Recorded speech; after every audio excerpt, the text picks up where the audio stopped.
African Americans, Hispanics are living in hell.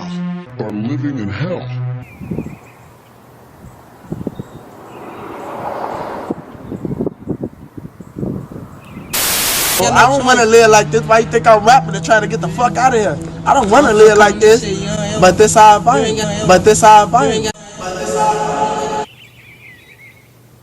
Have lived most of my life here in the lap of luxury. Since January 1st, thousands of shootings. And I'm saying, where is this? Is this a war-torn country? What do we do?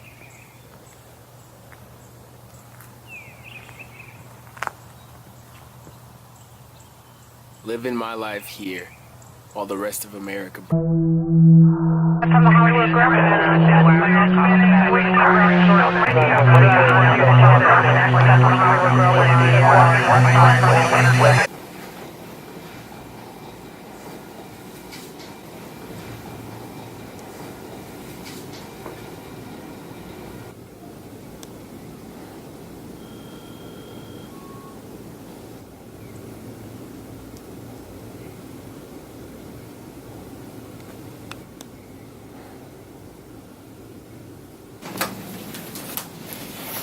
So how's the play been going? Have you guys had like packed houses? No, but it's pretty nice. It's pretty well. Last night was the best show, I think.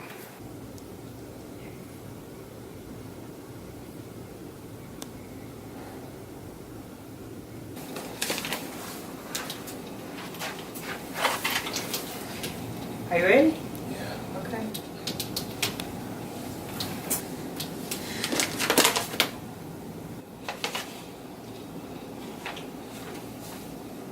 What are we doing?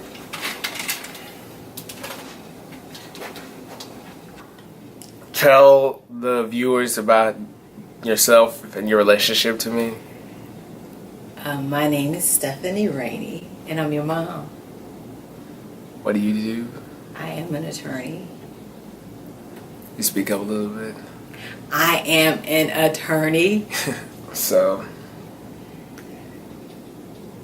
let's start with Seriously, Khalil. just my early history. Khalil, that is so broad. Okay. Like,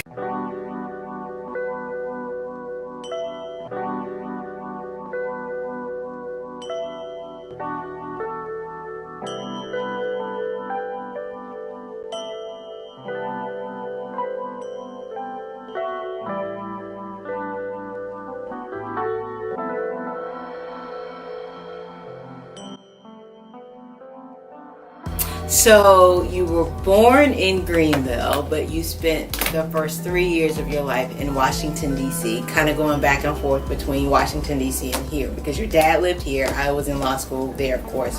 Where did I live in Washington, D.C.?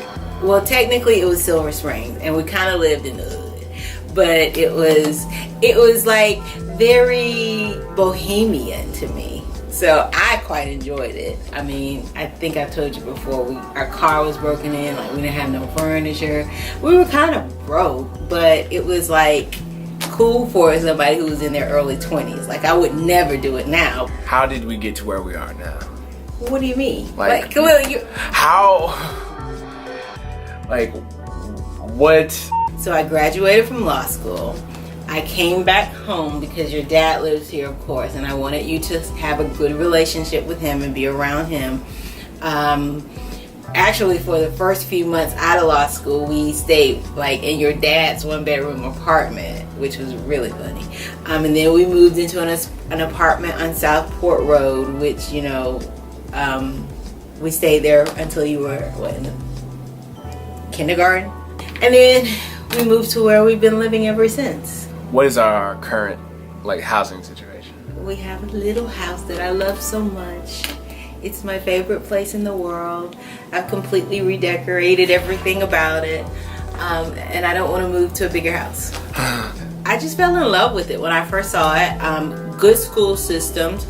It's where I knew I wanted you to kind of come up in the school system. It's a great neighborhood with great neighbors. Like, I love my neighbors. You would describe our neighborhood as very white. Yes, it's very white. meeting our neighbors, making friends with the people we'd be living close to, probably for the rest of our lives. All of Julia's time and that of our children, and most of mine too, would be spent in this house of ours, on this street, living among and with these people.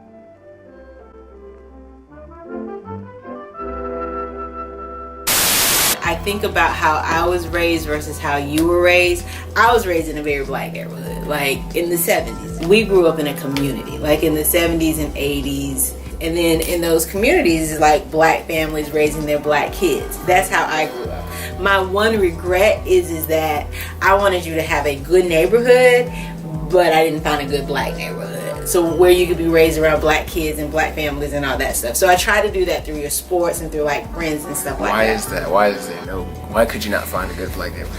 I didn't really look. I mean, I just looked. I found the house I liked and I moved into that house. So, and I don't think I don't think there is that great focus on the black community anymore. Like, if white immigrants can come to this country 50 years ago with nickels and dimes and no education, and come here and pool their little nickels and dimes and no education, and set up little stores, develop these stores into larger stores, develop this into an industry which creates job opportunities for whites.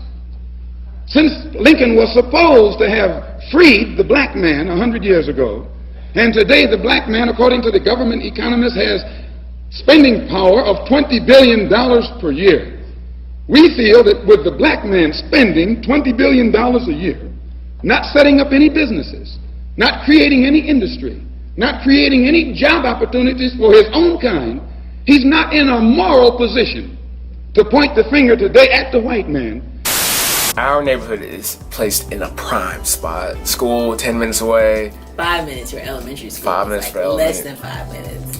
And you were late like almost every day one year for elementary school, and they sent me a letter saying that they were gonna like report me for truancy. I was like, but you're only like 2 minutes late, because we would sleep until we couldn't sleep anymore, and then I would like rush you in. So that was hilarious. But you were never late again after that. I think sometimes environment dictates your choice. But this how I find. But this how I find. I think sometimes it doesn't. I think we all have the power of choice, which sounds very Republican, I know. But I do think you make decisions, and your decisions impact your life. That's what I've always told you. I think you have old black neighborhoods. The neighborhood I grew up in, it's still a nice neighborhood. But there's a neighborhood, I won't name any of them in Greenville, that even when I was growing up, they ship all these people to these neighborhoods.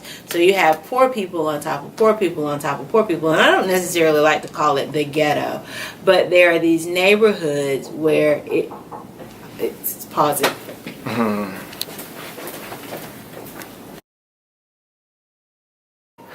We're back a whole week later. We were talking about choice. Some people put themselves there, some people are put there. And you said that some people get shipped into the ghetto. What do you mean by that? Oh, when I say shipped into the ghetto, I mean gentrification, basically. Rick, it's the 90s. Can't afford to be afraid of our own people anymore, man. Would you two knuckleheads come on?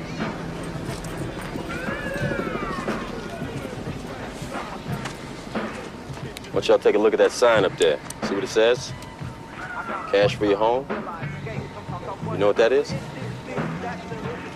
Billboard. What are y'all, Amos and Andy? Are you stepping and he's fetching? I'm talking about the message, what it stands for. It's called gentrification.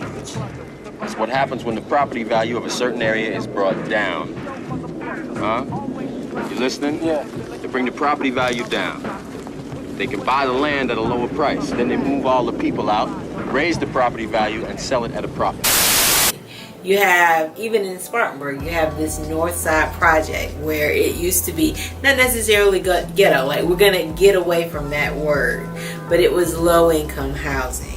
And so they put a medical school over there, and then all of the low-income housing, if you'll notice, have been closed. What can be done about that? Do you have any? No. I mean, I honestly have nothing. I don't know. I mean, I do think we need to reclaim our community. Now what we need to do is we need to keep everything in our neighborhood, everything, black. Black owned with black money. The problem is that the black people who own the houses rented the houses from white people. So they don't own anything. You know what I mean? So the problem is that you have people who don't have no ownership. And so if you have no ownership, you can't reclaim it. I think we need a voice. Like, one of my major concerns has always been, who's the voice, you know, of our generation, of my generation, of your generation? You know, who's going to come in and say, look, let's unify? You know, I think we need a voice, like a unifying voice in our community. Is that you? I see you laugh nervously. But you know what? I do have hope, because I think your generation is more politically involved than the generation before you. But like, I see like younger folk, like I'm real old, trying to make a difference. So my great hope for you is that the difference you want to make is your voice. You know, use your voice in a way that's going to be changing, to be like enlightening, to be, you know, this is where we are, this is where we need to be. Maybe this video will do that. Who knows? We're gonna end it there. I love you. I adore you. And I don't tell you that enough. And you tell me that every time we talk. But that's still not enough. Oh, well, thank you. And I'm gonna send it again. I love you, Mommy. Love you, Khalili. You're my favorite. You gonna cut it off now?